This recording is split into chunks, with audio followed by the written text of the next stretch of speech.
The warden's voice cut through the room like a blade sliding between ribs. "You've got a call from who?" "Your ex-wife.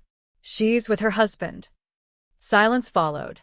Then he added, "And the governor, of course." I stared at the gray wall. Cracked concrete. Same as yesterday.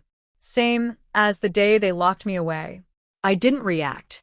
I had practiced this moment every night in the darkness of my cell, eyes wide open, breathing in the stale rot and dust. But this was even better than I imagined. The phone's receiver buzzed against my palm. "Any last words, cop killer?" the governor sneered. I could hear the smile in his voice. And then I heard her, my ex-wife. Her soft inhale. The same sound she used to make after telling a lie. She was always terrible at lying. Then a tiny voice broke through the static. "Daddy, I love you." I closed my eyes. Her voice was the only thing that still made me feel alive. Then came the slap, not to me but to her. Her mother. "Don't talk to him. He's already dead." I almost laughed. They still didn't know who I truly was. It began 4 years earlier. I was a detective in homicide, cold cases, good at uncovering what people tried to hide.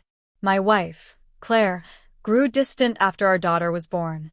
Late nights, rushed showers, a phone always flipped face down. I blamed stress. New mothers break down sometimes. But then she started dressing differently, laughing louder, moving like she belonged to someone new. I didn't confront her. I observed. That's what I do. One night she came home drunk, drowning in bourbon and guilt. She kissed our daughter's forehead and held it too long, whispering, "I'm sorry." I stood in the hallway unseen. She didn't know I heard. That night planted the first seeds. A month later, they arrested me.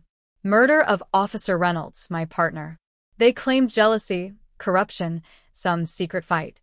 The evidence was perfect. Too perfect. My gun. My uniform. My phone signal at the scene. I didn't kill him. But someone wanted me gone. And Claire, she didn't even show up for the trial.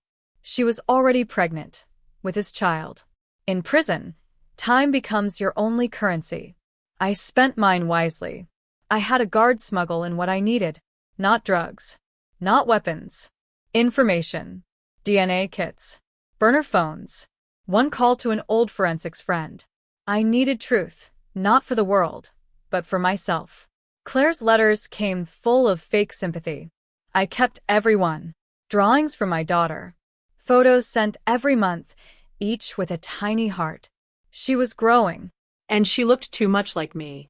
But the governor, all shiny and new in office, clean-suited and righteous, paraded her around as his daughter. Family man. War hero. Perfect father. I watched the press conference from my cell, his hand resting on my daughter's shoulder. I didn't flinch, but my nails tore into my fists until blood dripped. One day, I called in another favor. The birth certificate. The timeline. Hospital records. Then the DNA test. She was mine.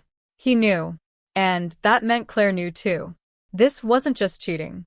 It was erasing me. Stealing my life, my badge, and almost my child. When the DNA results arrived, I didn't smile. I simply nodded. Then I mailed a copy to the governor's office. No message, just the report with a glowing yellow highlight over 99.9% paternal match. Subject A. Inmate 473299. 2 days later, Claire appeared behind the visitation glass. No daughter. No cameras. Just her. She didn't speak. I didn't either. Her eyes were glossy, not with guilt. With fear. "Why now?" she whispered. I leaned forward, voice steady. "You took everything. I just wanted to know what the price was." She touched the glass. "You were gone.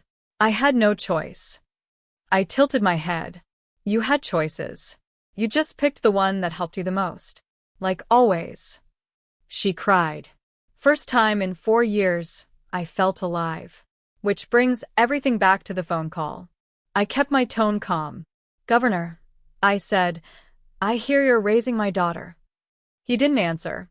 I heard breathing, tension, a scuffle, Claire trying to grab the phone.